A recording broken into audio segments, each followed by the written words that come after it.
రాయవరం మండలం వెంటూరు గ్రామానికి చెందిన పిల్లి రాజు గృహ ప్రకరణాలు వాయిదాలు పై ఇచ్చే వ్యాపారం చేసేవాడు. దీని నిమిత్తం పలువురి వద్ద రుణాలు కూడా తీసుకున్నాడు.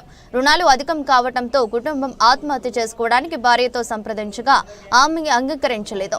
పిల్లల్ని ఇద్దరిని చంపేసి తాను ఆత్మహత్య చేసుకోవడానికి నిర్ణయించుకున్నారు. ఇందులో భాగంగా ఈ నెల 17న పిల్లి రాజు రామచంద్రపురం భాష్యం స్కూల్ వద్దకు వెళ్లి కుమార్తె కారుణ్య, కుమారుడు రామ సందీప్లను స్కూటీపై ఎక్కించుకుని బయలుదేరాడు. రామచంద్రపురం మండలం నెలపర్తిపాడు గణపతి నగర్ లాకుల వద్దకు చేరుకుని ఇద్దరు పిల్లల్ని కాలువలో నెట్టేసి స్కూటీతో పరారయ్యాడు. దీంతో కుమార్తె కారుణ్య మృతి చెందగా కుమారుడు రామ సందీప్ ఈత కొట్టుకుని ప్రాణాలతో బయటపడ్డాడు. పిల్లి రాజు ఆచూకీ కోసం గత 3 రోజులుగా అటు పోలీసులు ఇటు కుటుంబ సభ్యులు తీవ్రంగా గాలింపు చేపట్టారు.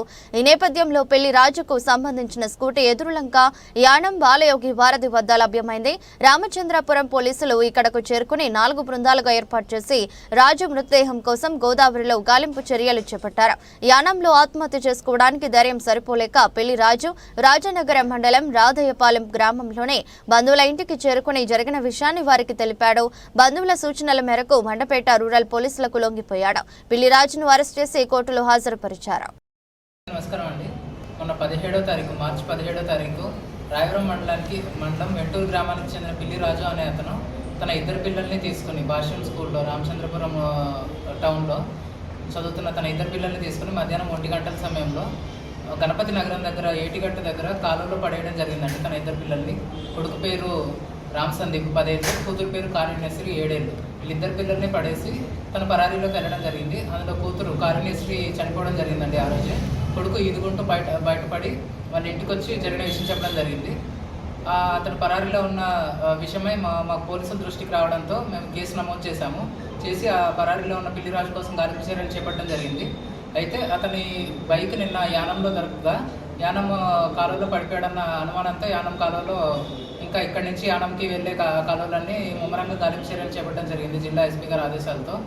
అయితే నిన్న 19వ తారీఖు పిల్లి రాజు అనే అతను యానంకి వెళ్ళి అటు నుంచి చుట్టూ తిరిగి రాజనగరం మండలం రాధేయపాలెంలో తన బంధువుల ఇంటికి వచ్చి జరిగిన విషయం చెప్పగా వాళ్ళు మన పోలీసులకి సమాచారం ఇవ్వడం జరిగింది. దాంతో అతను మండపేట రూరల్ పోలీస్ స్టేషన్కి వచ్చి లొంగిపోవడం జరిగిందండి.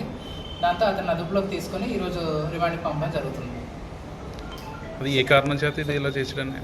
అప్పుల బాధ తట్టుకోలేక ఆత్మహత్య చేసుకుంటున్నట్టు, తను చనిపోతే తన పిల్లలిద్దరూ అనాథలు అయిపోతారన్న ఉద్దేశంతో ఆత్మహత్య చేసుకున్నట్టు చెప్పడం జరిగిందండి. ఆత్మహత్య ప్రయత్నం చేశాడు సార్? అతను చేశాడు. ఎక్కడ సార్? ఇక్కడ పిల్లలిద్దరిని తోసేసి ఆ తర్వాత కాలువలోకి వెళ్ళి యానం దగ్గర బయట దొరికింది కాబట్టి యానం దగ్గర ఆత్మహత్య ప్రయత్నం చేస్తే అక్కడ మనసు మార్చుకొని మళ్ళీ అక్కడి నుంచి వెళ్ళిపోవడం జరిగింది. సార్ పబ్లిక్ ఏం చెప్తారు? ఈ ఆత్మహత్య సూసైడల్ టెండెన్సీ ఉన్న వాళ్ళు ఎవరైనా మీ చుట్టుపక్కల ఇళ్ళలో ఎవరైనా ఉన్నా కానీ మాకు పోలీసులకు వెంటనే సమాచారం ఇవ్వాల్సిందిగా కోరుతున్నాము. దానివల్ల మేము వాళ్ళని పిలిచి కౌన్సిలింగ్ ఇచ్చి వాళ్ళ మనసు మార్చి ఏదైనా బెటర్ వేస్ ఉంటే వాళ్ళకి సజెస్ట్ చేయడం జరుగుతుంది. ఇట్లా మీకు తెలిసినా కూడా సమాచారం ఇవ్వకుండా ఉంటే మా నోటీస్లో ఉండకుండా ఇట్లాంటి ప్రమాదాలు జరిగే అవకాశం ఉంది. ఈ చిన్న పాప కారుణ్యశ్రీ అనే పాపను కూడా చంపడం జరిగింది కాబట్టి ఇట్లాంటివి మళ్ళీ జరగకుండా చూసుకోవాల్సిన తగిన జాగ్రత్తలు మేము తీసుకుంటాం. మహిళా పోలీసులను కూడా యాక్టివేట్ చేసి అందరినీ తగిన సమాచారం ఇవ్వాల్సిందిగా మేము ఆదేశాలు ఇవ్వడం జరిగింది ఇప్పటికే. అట్లానే మీ ఇంటి చుట్టుపక్కల ఎవరైనా సూసైడల్ టెండెన్సీ ఉన్నా, ఎవరైనా అప్పుల బాధల్లో ఉన్నా, ఇట్లాంటి బాధలు ఎవరైనా ఉన్నా, సూసైడ్ చేసుకోబోతున్నారు అని తెలిసినా, ఆల్రెడీ అటెంప్ట్ చేసినట్టు తెలిసినా కూడా వెంటనే మాకు పోలీసులకు సమాచారం ఇచ్చినట్లయితే మేము సత్వరమైన యాక్షన్ తీసుకోవడం జరుగుతుంది.